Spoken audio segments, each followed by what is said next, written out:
number one, and here we go. Number one is, do you believe in setting a reality check for aspiring singers, performers who are not talented? I'm sorry, I had to laugh. Not discourage them from singing or performing, but letting them know that they should not expect to take the world by storm. Oh, ooh la la. This is yeah. I'm trying to smile, but I'm getting mad because I believe that it is really wrong. Because I believe that the person who wrote this, it's not a critique. It's just the person who wrote it. I don't think that you can be the judge of if that person is good, because then you will have to be Chinese and Russian and have all the cultures in the world and like all the colors in the world. So, but I know what you mean. So I'm just telling you the way it's put. No, it's wrong. But I have been there too, and sometimes you just want to go like.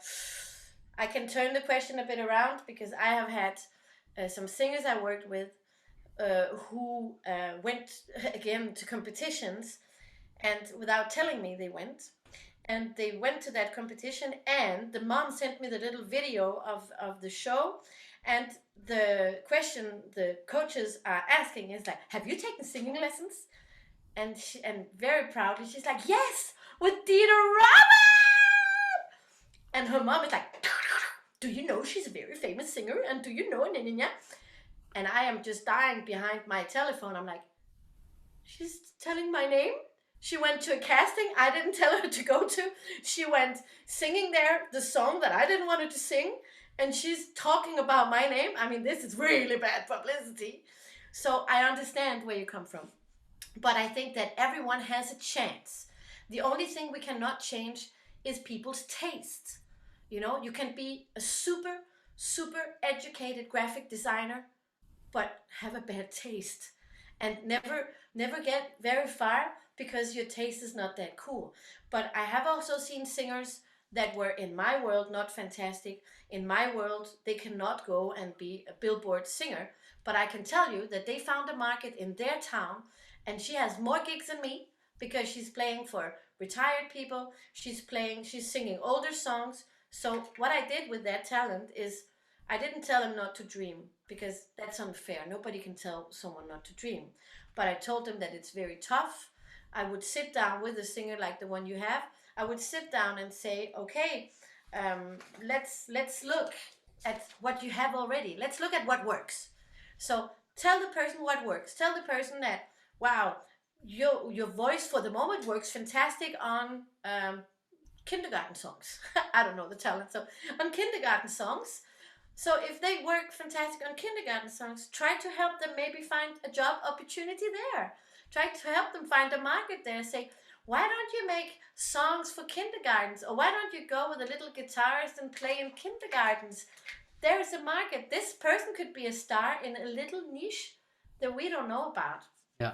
Of course, the kindergarten singer will not become a Billboard singer, Right. but that person knows it himself. That person knows, you know? And if they don't, then just tell them about their potential somewhere else. But no, I believe that it's not our job to take dreams away from people. And Well, I also believe that it's not our job to tell people what they cannot do. It's not our job to say that is wrong, that is wrong, that is our job to say this works, this works, this works, this works. And automatically when there's more and more this works, all the other things they will correct themselves. yeah. That's just No, I agree. I agree. And when the way the question's phrased, I think for me, for you, it was like, aha, it just made me laugh. You heard me, yes, we have been there before. so direct, and I know the person that wrote this question. She is extremely intelligent and has done an amazing amount of things. So I think when you say reality check, you are, by doing these things, giving this singer a reality check without saying you have no chance, give it up, honey. The facts are, I've had extremely talented clients go nowhere. We don't know what they're going to do, No.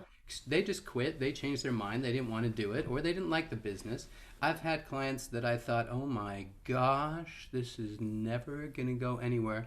And I've had them be on time, be regular, be consistent, make progress. And guess what? They're happy. They're not worried about being the next Celine Dion. They're worried about singing what they want to sing. And then also, they're very clear. I'm very clear with my clients because I have this discussion all the time.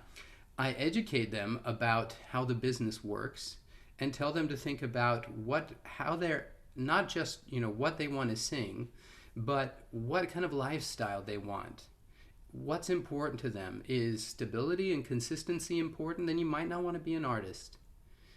Or if you still want to be an artist and you need stability and consistency, you need to build that into your path. Yeah. Get a weekend singer. Yeah. Yeah, and talk about the realities, and also open their minds to so many possibilities. For example, one really important question, had this conversation just the other day. What does success mean to you? Do you need to sing in these stages for this many people? Does that mean success? Or does success mean singing what you want to sing, where you want to sing it, and as often as you like, and just having a little following, in maybe a state or a region, and just singing regularly and sharing with people. What is it that the individual wants? Do they just want to be heard? Do they just love music and want to express themselves? And then help them realize there's so many levels of that. You don't have to win the voice to be a successful singer. And because success is just as discussed. For me, we have three words in the music business that really can be discussed because people think they're facts. One is success. I have some people, a success for them would be just to go to a karaoke and be proud of what they're doing. Yes. Some people, it would be just to feel free and not hiding in the bathroom when they do the dishes and sing right. Some people, it's releasing their records. Some people, it's winning the voice. Success is proper to everyone. It's just like happy. You cannot choose what that means. It means different things. So success is a weird word because we cannot, in French you say c'est pas palpable. You can't fix it because it's all over. The second word is, is the word talent, because talent is absolutely not a word. Talent is not a destination. Talent is not something you're born with. Talent is, for me, what you do with what you have. So maybe what you think is talent, you can say someone is talented. It does not mean anything. It means that you like what the person is doing with what it has. Yeah. Yes. So I think it's important because there was the word talent. I don't have the question in front of me. There was that word talent too. But of course, I'd like to add, of course, and we've all been there, and we've all been there with singers who dream so big and who work so little. But I would definitely say to them, work more. If you want the dreams, work for it. And I agree, it's not because you could sit and look at me now and say, but do I have to lie to people? No. But don't block their dreams. Just turn it around and just say, for the moment, I can see you doing this and that. What is your dream? Check out what they want. Let them do their reality check. Yeah. Because maybe what we think as coaches, what they want, maybe their reality check is much different. Maybe they just want a little more. So and the last one is singing false. That is also a word that's just an invention, because when we coaches say that word false, or we talk together, I have someone, we talk about one only thing. We talk about singing off pitch. But here in Europe, the word singing false is like a fashion. It can mean I don't like it. It can mean I hate my voice. It can mean, oh, she's not singing exactly the same way as the singer. It can mean she changed the pitch. It can mean she's improvising. It can mean, it just means that the person who dares to say that word doesn't like what she's hearing. Yeah. So I'm going to jump on and then we'll move on to the next question, because I've got the feeling we can do this for hours. sorry, No. It's great. I love it. I was just talking to a client just the other day. She had this singer. She said, "I love this arrangement. I want this sound." And I'm like, "Yeah, your voice is going to sound great on this sound." And then we went into analyzing the sounds she was making. And then I said, "It sounds like this crossover of, you know, Amy Winehouse, jazz, and gospel. So it's a very unique sound." And then I put on some Amy Winehouse and Valerie, and I pointed out to her, look how awful that sound is that Amy Winehouse is making. And everybody that loves Amy Winehouse is going to be like, no, she's a goddess. Yes, that's my point. If I were trying to get every one of my clients to go, Valerie, Valerie, they would run away. They Try to make me go. They would run away, seriously. So what she did with sounds and how she used them is so unique, and that's what makes a career. It works for her songs, yeah. I'm not teaching, I'm teaching people how to make those sounds and how to use them in the appropriate context. But honestly, listen to her sing. Just listen to the sounds she makes. It's brilliant what she does, and I love her music. But if you consider, as a vocal coach, teaching all of your clients to make those sounds, they're going to run away. You won't have any clients because it's not a pleasant sound. But when used in the right context, it can be brilliant. Yeah, you have the same on Duffy or, yeah.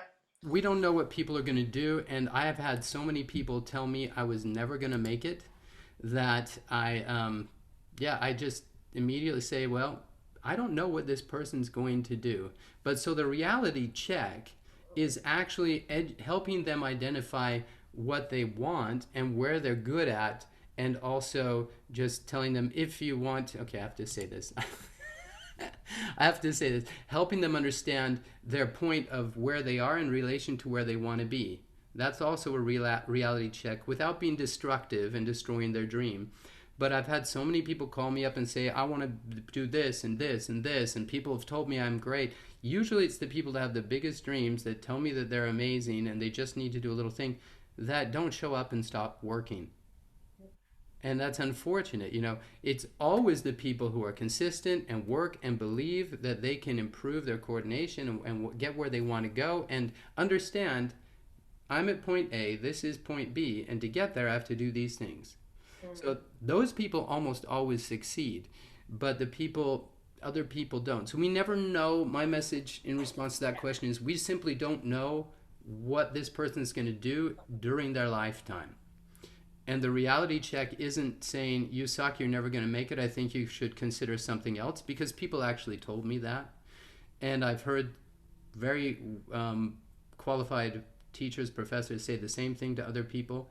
By doing that, you're killing somebody's dream and you're not nurturing their potential. You don't know where they're going to end up. You might believe they're never going to make it at what they're going for. Well, they might get very close, realize it themselves, and then create something so unique that they're working more than you could have ever imagined. So I totally Because you believe in them, and because you show them that they're worth something. Maybe you don't know what it is yet, but because you believe in them and tell them all the gold they already have, they might actually go out and do something fantastic once they have found their little keyhole, right? And then we might not even like what they do, but their audience does, right? Yes.